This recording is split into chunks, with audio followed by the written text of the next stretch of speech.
friends. I think in my youth, and when I say my youth, this is for many years after we were together, I had a little OCD.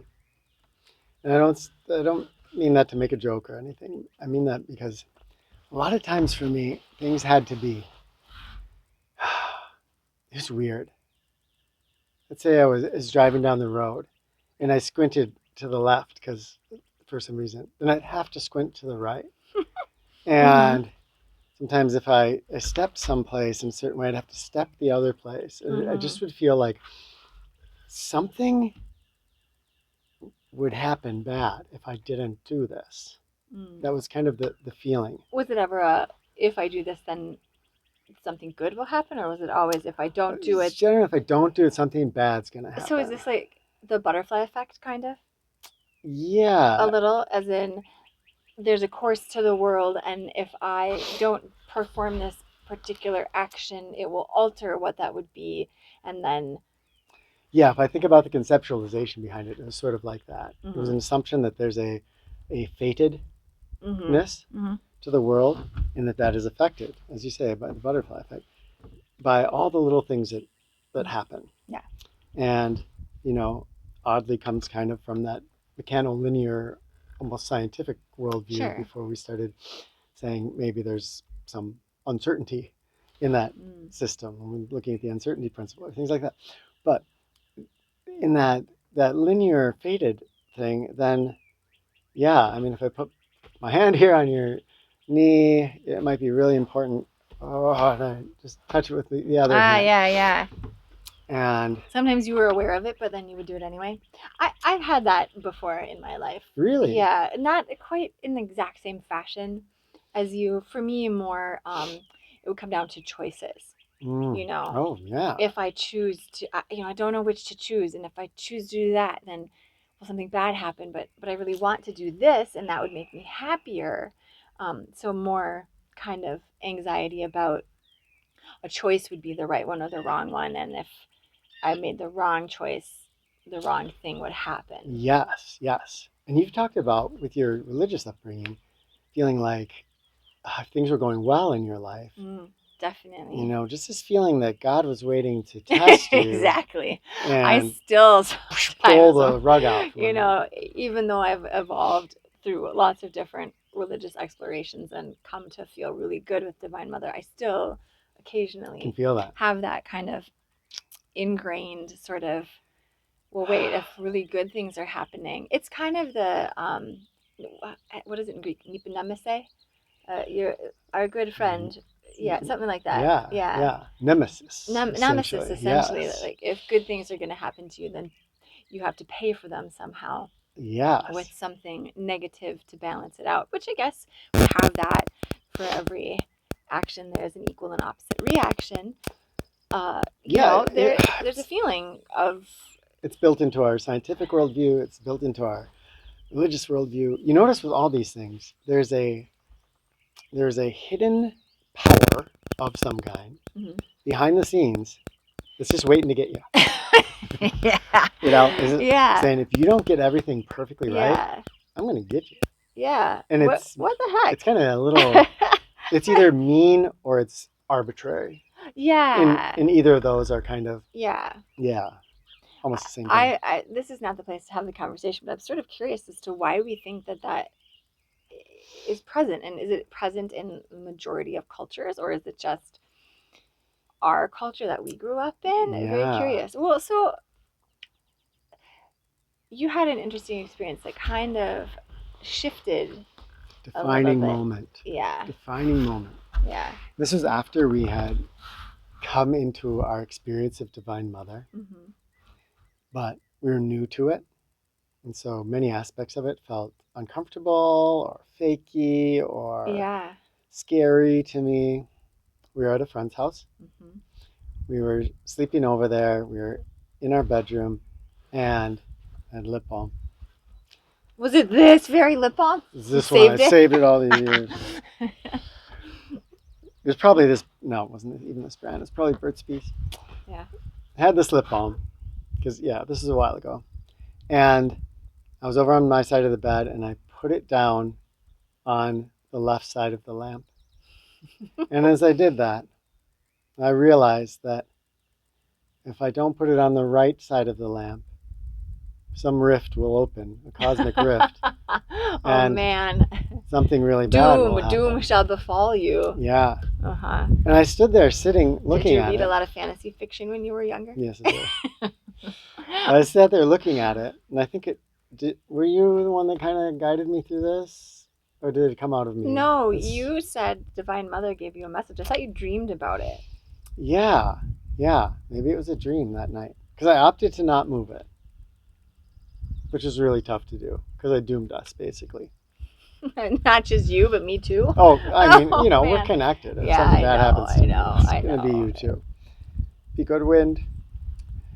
And the message that I got Mhm. was that Divine Mother said, it doesn't matter. I can put it on either side. She's going to make it all good. It doesn't matter. Either one is correct. It was a very clear message. Yeah, I think one of the important parts of it too, though, was it's okay if you feel that it needs to be a certain place. Like, go on if you need to believe it, but that's not going to change That was a vital part. the fact that I'm still going to create an amazing life for you. But if you want to keep that belief, it's not like, oh, that's a bad belief and now it's really bad. That was the most vital part of it. Because a lot of times when we're going to free ourselves of something, we feel like we have to go into this radical trust state. I very much sense that this is bad if I don't move it. I've just got to trust and believe, and then I sit there in anxiety. For someone to say that it doesn't matter, it's all good. It's all good. And if you want to move it, that's okay. That's not going to lessen our connection. It's not going to keep you in that mindset. Yeah. You can just move it around as much as you want. And whoa! So, do you feel as though that changed the way that you started to It was experience the world? pivotal and transformative. Pitiable. It was pitiable. pitiable. No. It was Pivotal. pivotal and transformative. It really was. And one of those kind of defining moments, the lip balm. We talk about it. Yeah. If we need to talk about this subject, we can just reference the lip balm because we know how powerful that was. It doesn't matter which side the lip balm goes on. Yes. Well, I think it's important because what that does is, in an interesting way, we can have another entire video about validation, but in a way it's a validation of, I hear you, I understand where you're coming from, you don't even need to change, and that's not really how it is, and you don't have to worry about it, and I'm here, and I've got your back. And I think that's something that you can't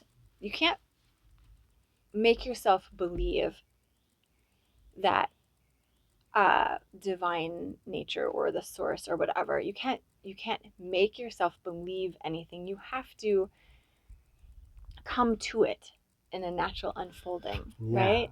So I think it's just really interesting to have that message, because that message may be more than like, I'm always going to be there and I'm always going to give you everything perfect. Like, that would have been more fakey than this, which is sort of, hey, kind of like when you're in a loving relationship. For example, I feel that you're very loving and supportive of me, especially as I go through difficult times. But that doesn't mean that you're always going to get everything right. And I shouldn't expect you to do that. Sometimes I do. But I'm a human being. But it's that love relationship that says, hey, I actually have your best interest at heart.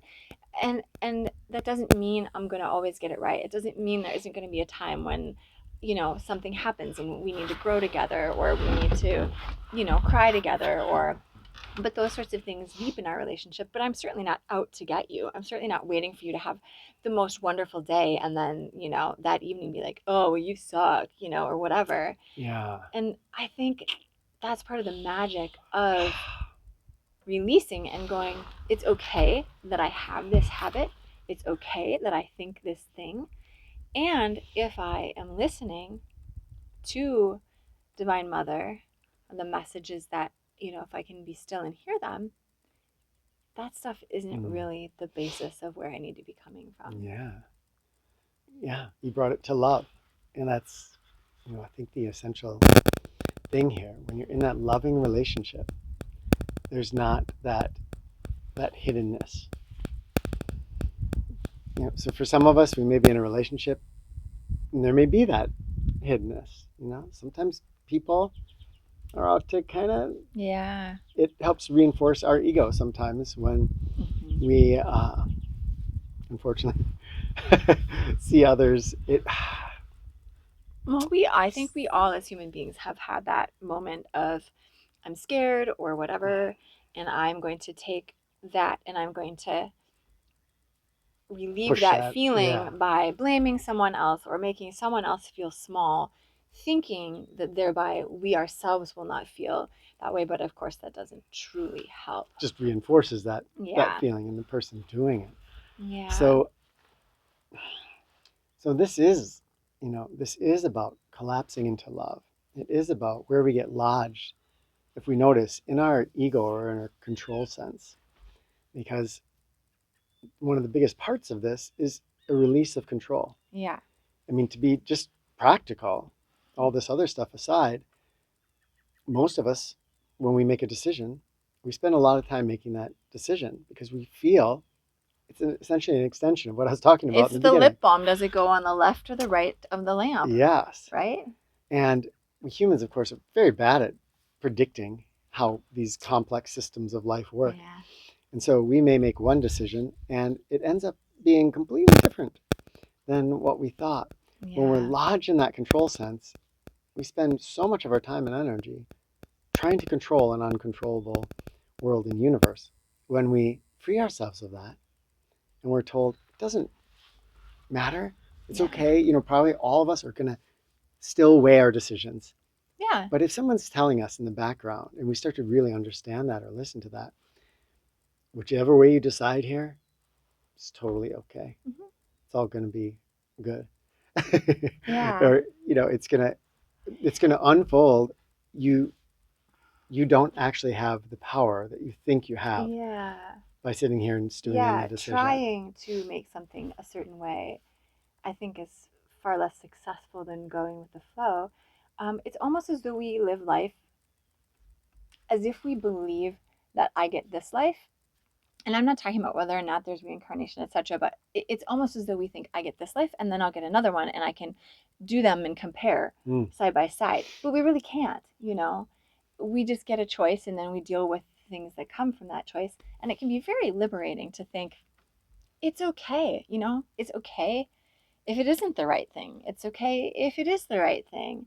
And not... So for me, as a recovering perfectionist, being given the message from Divine Mother that she really loves me and cares about me, and still it's okay for me to be how I am, takes the pressure off, and it actually allows me to be more connected to what I actually feel and think. And I think, going back to being a perfectionist, there's a lot of control when you're a perfectionist, and when you base your self-worth on how you perform, it can be really challenging because you can start to believe that the way that you do things is really, really important. It's important. Your self-worth is based on, getting stuff done and getting it done the right way. And hearing that it doesn't matter which side of the lamp the lip balm is on, it can be helpful in daily life to go, Rebecca, if you don't eat supper at exactly the right time, or, your house isn't clean and a guest comes over, or, all these things that we think, you run into someone and you look later and you got food on your face, all these things that you can think are so important, or, I've got to do this, this, and this, and you set aside your kids or your partner or a friend or yourself. That message kind of can wipe all that aside and be like, yeah, you can still live like that, but that's not that's not where it really comes from. That's not what it's really about. It brings us into realizing, I think, that in this moment right now, we have choices of what we can do. If I'm going to spend all my mental energy on trying to control this situation around me, it takes pretty much all my mental energy. I'm not going to have a lot left to pay attention to how beautiful your smile is. I'm going to be just sitting here trying to control things in a state of inner tension. And that can become our whole life, basically, in this world, is one long struggle to control everything. Yeah. To be relieved of that, oh, the feeling. And again, I'm going to try to act out here. I have this big decision before me. I can sit here, I can struggle and try to make the right decision. And I've got this feeling of, oh my gosh, and even after I make the decision, oh my gosh, I'm so worried. Did I make the right decision? So much different that still I can make the decision, right? I can weigh everything and go, okay, okay, I'm going to decide this. This feels like the clear route forward to me. And to know that I don't have control. I don't know what's going to happen. I don't know if it's the right decision or not, or if there was a right decision or both were the right decision. And then I can just go, now I wonder what's going to happen. Let's find out. Such a different feeling than when I'm trying to control. That let's find out says, hey, I'm open to the world. There's going to be wind, there's going to be waves. I'm going to dance and move with them and flow and see what happens, as opposed to sometimes building my stronghold. The wrong decision ends up with the right consequences, and vice versa too. I think the important element, though, which we keep kind of returning to, is that if you don't do that, that's okay too, because my perfectionist side then goes, oh, well, then I always have to be relaxed and chill about it, and if I'm not, then that's bad. And it's just like, hey, if you're really, really worked up about which side the lip balm goes on, it's okay. It doesn't actually, it's not bad. Remember that part of this message. It might seem peripheral, but it is, I think, the real vital part. Yeah, we have to allow ourselves to be people and to have feelings. Our culture sometimes, it seems like, only has tolerance for what it considers better or positive, and quote negative emotions don't fit in that category. And so then we struggle and we push against them. But it seems like the only really good way to get through something like that is just allow yourself to be in that space. And the sooner that you can, the sooner that you can move through it. And also, if you're struggling with it, I'm in this place and I don't want to be here, I don't like it, in a weird way, that also is very cathartic, because you're still really being present. Yeah. You're not hiding, you're not lying to yourself or other people. You're just going, yeah, I'm here and I don't want to be here, and yeah, I don't know. It's important to cut ourselves some slack and know that there's not a perfect. Releasing control, even releasing the need to funny. Not control. Yeah. You don't have to worry about controlling the not controlling, right? Yes, because even that becomes then it does. Our minds are so, the ego is just so tricksy. Oh, it just wants to line everything out. It really does. It's so scared that it's, I'm not sure what, but we don't have to be scared, because if we fall in love, we don't lose anything. Nothing is lost. Everything that we fear like we're going to lose is seen to just be a shadow that never really did anything good for us anyway. So this is a safe place to go into love. Yeah, it's nice, the not fearing. I think that's what it does in a way, is it says you can take whatever action from whatever place you are taking it, and it's going to be okay. I'm there. And then that really alleviates the fear. Yeah. And then, wow, to be in a place without fear, that's kind of the goal. Yeah. Imagine the bliss. Yeah. And I think it's true. I mean, the positive that we experience, I like to believe, always is with us. The love can't really be taken away. Once you have loved, you can't unlove, in a way. So it's just nice to imagine being able to come. I would love to see a world where people felt that they could, come from what felt a natural, you know, which can sound like, oh, that's going to be complete, you know, but I don't think that most of us, well, a lot of us, I don't think a lot of us are necessarily coming from that. We have all of that extra residue on us of, if I do this, I'll look like this, and if I act like that, then people will think this, and so there's so much of that baggage on top of us that I'm not sure we know what it feels like to freely move. And I think that's the message from Divine Mother is, hey, move freely, even if that means you feel like you can't move freely. So yeah. Thanks for joining us. Yeah. Of course, as always, share with us your thoughts and especially your experiences of times that you might have felt what we're talking about or come from that place, and your thoughts about, you know, moving past that, of finding a stress-free, fear-free place to come from. All right, I guess that's it. So much love to you all. Mwah.